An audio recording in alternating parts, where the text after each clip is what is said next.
নেতার পেছনে ছুটে সেই নেতা শুক্রবার ছাড়া নামাজ পড়ে না। কথা বলেন, আছে না নাই? আছে না? এই সকল নেতাদের চামচারাই কিন্তু আলেম ওলামাদেরকে ধর্ম ব্যবসায়ী বলে গালি দিচ্ছে। কথা বলেন ঠিক কি না? ধর্ম ব্যবসায়ী বলে গালি দিতেছে।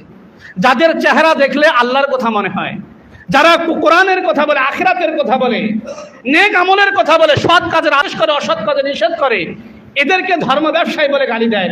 আর যারা জানাজার নামাজ ছাড়া নামাজ পড়ে না, ঈদের নামাজ ছাড়া নামাজ পড়ে না, ঠেকায় না পড়লে নামাজ পড়ে না, এই সকল লোকেরা কিন্তু আলেম ওলামাদেরকে ধর্ম ব্যবসায়ী বলে গালি দেয়। কথা বলেন ঠিক কিনা?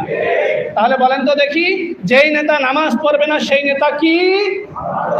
যেই নেতা গান বাজনা শুনবে সেই নেতা কি? যেই নেতা নারীদের সাথে, বেগানা নারীদের সাথে দেখা সাক্ষাৎ করে, একসাথে থাকে, সেই নেতা কি?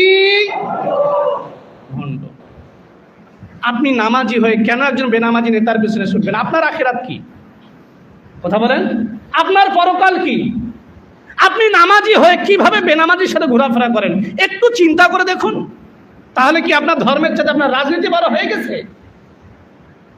আপনি কোরআন পড়তে পারেন, শুদ্ধ করে কোরআন পড়তে পারেন, আপনি কোরআন পড়ে আমল করেন, অথচ আপনার নেতা শুদ্ধ করে সালামটা দিতে পারে না, আউযুবিল্লাহ বিসমিল্লাহ বলতে পারে না, কোরআন তো পড়া দূরের কথা, কালিমাটা শুদ্ধ করতে পারে না, করে পড়তে পারে না।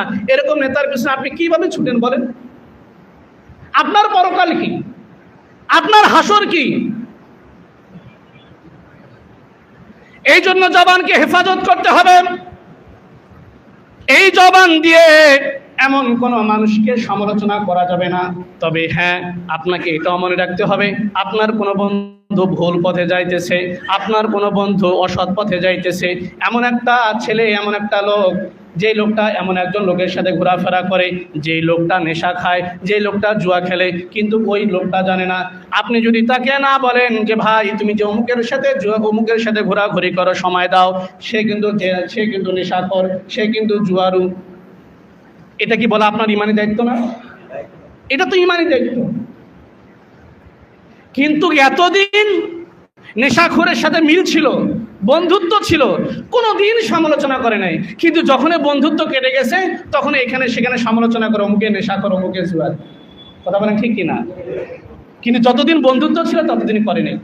ভাই, আমি কিন্তু সত্যি কথা করে বলছি, ঈমান রেখে, আল্লাহকে সাক্ষী রেখে বলছি, আপনার আখিরাত যাতে বরবাদ না হয় তার জন্য এই কথা বলছি। কারণ আপনি মন মতো দুনিয়াতে চলবেন, আপনি আপনার মন মতো জিন্দেগি যাপন করবেন, ইন্তেকালের পর আপনার কোনো আপনজন এসে বলবে লোকটা ভালো ছিল আর আল্লাহ মাফ করে দিবে, এত যদি সহজ হয় তাহলে ভালো পথে, নেক পথে চলার দরকার আছে? কথা বলেন, দরকার আছে ভাই? দরকার।